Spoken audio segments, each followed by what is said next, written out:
He was rounding into form last night. Ramona, we were at this game, and it was really, the first quarter where things were starting to get off the rails for the Clippers. But every time the Mavericks would make a push in this game, it seemed like the Clippers had an answer.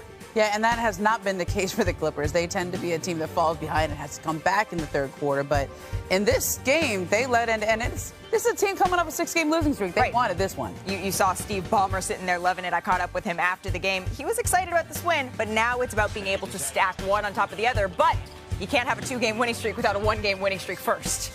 No, absolutely, and they came out with it on their mind, led by Kawhi Leonard, but the defense was there. Yep. We knew Ty Lue was going to have his team prepared because he don't like losing, period. So he had to prepare. Guys were into Luka airspace, doing what they needed to do, took away the others, and we saw what happened. But it was really interesting because even at this point, when it seemed like the Clippers had a fairly commanding lead, the crowd was sort of saying, okay, is this going to be the moment? Is this going to be the moment? No, Kawhi hung on. He had perhaps the best game of his season. He went for a season-high 33 points, 75% shooting. That went along with 9 boards. They were doubling him all night, too. Steals. Absolutely. He's heating up. He scored at least 24 points in 4 of his last 5 games. Hey, Jalen, what did you see from Kawhi last night? As we take shape and figure who's going to win the Western Conference, you got young upstarts like Jokic in Denver. You have Ja in Memphis. You have the Pelicans with B.I. and Zion.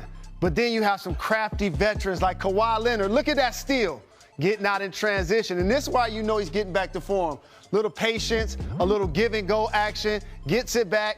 Regardless of spacing, I'm taking this shot. I'm being aggressive. And again, the Clippers at this point of Kawhi's career, he's not going to be an 82-game guy, clearly. You hope to get Paul George back healthy.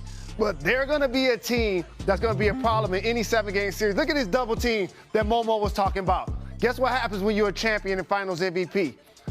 You shooting that thing anyway. And so for Kawhi Leonard, that's a welcome sign, not only for the Clippers, but for the rest of us fans of the league, that they might have a legitimate chance to make noise in the playoffs. The talent is clearly there. It's just a matter of, okay, can they get this thing rolling and all together at the same time? Ramona, you were in the building. What stood out to you? Well, look, Ty Lue is doing some things. He's experimenting with a lot of different combinations.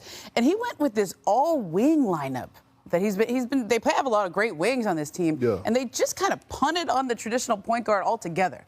Okay, Terrence Mann's in the starting lineup now. Remember when he was a fun now because he gives them that Swiss Army knife kind of quality. And now you have look at this wing. Like they barely even played Moses Brown and Ivica Zubac. They played a little bit, but he just decided we got great wings. That's the strength of our team. We're going to switch everything defensively. Sometimes they blitz Luka, but for the most part, they're going to switch everything. And when you have this as your strength, he just went all the way in. He just leaned all the way into it. I mean, I was, as you were speaking, I was looking at the numbers when Morris Sr., Kawhi Leonard, Covington, Powell, and Mann all played. I mean, it was a plus 12 on the floor. Well, you have that kind of wing group. Now, again, when you look at their defenders, and especially when you're talking about Kawhi and when you're talking about Paul George, you have 2 of the best wing defenders in the league, Defensive Player of the Year and Kawhi Leonard. So I understand why and still Luka gave him 43 with some of the best defensive guys out there. So my thing about the Clippers is that we know if Kawhi is healthy, if Paul George is healthy, they'll be right there. If they're not healthy, they will not be right there. So we can break them down, ask T. Lue what he's going to do, how much time do they need to gel. At the end of the day, when we get to April, if they're healthy and they're within striking distance, they're going to be a problem. If they're not, if they're trying to get to the play-in, if they're kind of one person in, they don't have any continuity, then it won't. They are one of the most simple formulas in the NBA today right now. Yeah, I'm with you. And I think right now we're going to see that pissed-off version of Ty Lue, and not towards the world, but towards his team. Like, he's been giving them so much freedom and allowing them to do things outside of basketball, not on the court, outside of basketball. Now he's going to pull that rope back. Now I think it's time for him to make it a competition inside the locker room. Like when you're that stacked and you have that much depth at the wing position in particular, now you make guys compete for minutes. Now you hold guys accountable because you don't have to accept, outside of Paul George and Kawhi Leonard, you don't have to accept bad basketball from from everybody else. And that includes Reggie Jackson along with John Wall. Roll with a young Terrence Mann who's going to get up in you, who's going to defend, who's going to play with a lot of high energy, who helped you win playoff games last year when Kawhi Leonard You talk about this consistency. Kawhi Leonard's been in and out of the lineup. This last one, he was sick, and he's been frustrated with minutes restrictions all year long. But this game, when he shows up in a game like this and reminds you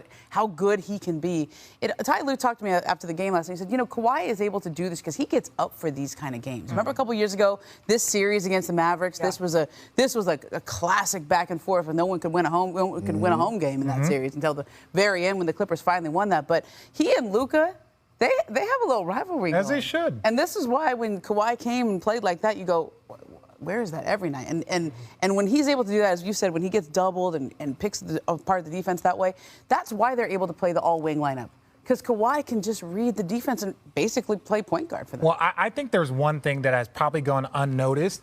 I bet you, and again, I'm not, this is pure speculation. I think there's some up top stuff, there's some coaching stuff, and then there's some team stuff. When you're talking about Kawhi is not happy, that ain't coming from T. Lue like minute restrictions is. That's coming from above, and there are some people above that might want to poke their nose in some business that they shouldn't, right? In my opinion, you should let the coaches coach, you should let the players play, and then the front office go be the front office. But I'm hearing grumblings that people up top are having opinions about who should be playing, who should be doing this, and the people up top have never coached an NBA championship team. So, respectfully, that's the things that I'm hearing in the Clipper land is that there's a lot of cooks in the kitchen, and that is never a good recipe. Well, you and I get a front row seat to Let's the go. Clippers and the Denver Nuggets. We will be on the game broadcast on Friday. Still to come, though. Higher complement of players on the floor together. But as you mentioned, we know that Milwaukee, they like to take their time with these sort of things. Ramona, thank you so much. We have a couple of great games on ESPN tonight.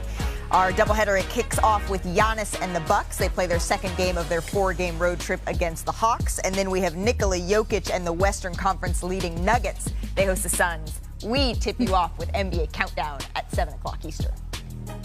Richard, look at you. I'm What's up, afraid. Look at you. Okay. Look at you. Hey, look. Listen, you looking nice though, but we got to switch sides. Okay. We got to represent for all the team whack body. Wait, here. team whack body? Yeah. Okay, team whack body, team specimen over here. Okay, so we're going to break down these two guys, and this is the thing. I wanted to talk a little bit more about Jokic and a little bit about Embiid. And the reason why is because, look, when we talk about this lineup, who, Perk, is more fun to play with? Do you think Giannis or Jokic? You know what? I'm going with. Yes, we're switching sides because now Giannis is up here. Because I'm going with Jokic. You're going with Jokic. Is more fun to play with. More fun to play with. That's fair. I agree. Jokic, the way he distributes the ball, Aaron Gordon, he makes everyone around him better more than Giannis does. That's not a knock on Giannis. He makes his teammates better. But Jokic, that's his skill. All right, who's more fun to watch? I'm going with Giannis. You know, one thing about Giannis is that we're going to get highlights, and I'm talking about poster dunks, Euro step in the lane. How did he finish that in traffic over those 2 7-footers? Giannis Antetokounmpo. And we both agree. My thing is this: to the casual fan, Giannis is like he's Goliath. We've never seen a person that can do. To the deep fan, they're probably going to be able to watch Jokic and be like, how is he doing this? But to me, I think it's definitely Giannis. Now, who is more dominant, big fella? I'm going the most dominant player in the league. That's Giannis Antetokounmpo, leading the league in paint points, leading the league in dunks, just attacking the rim, abusing the rim, and guess what? He dominates on the glass as well. Offensive rebounding, and he's starting to make others around him better. That comes along with being dominant. And I'm going to agree. Giannis is more dominant, both ends of the floor. We know what Jokic does. We know what Jokic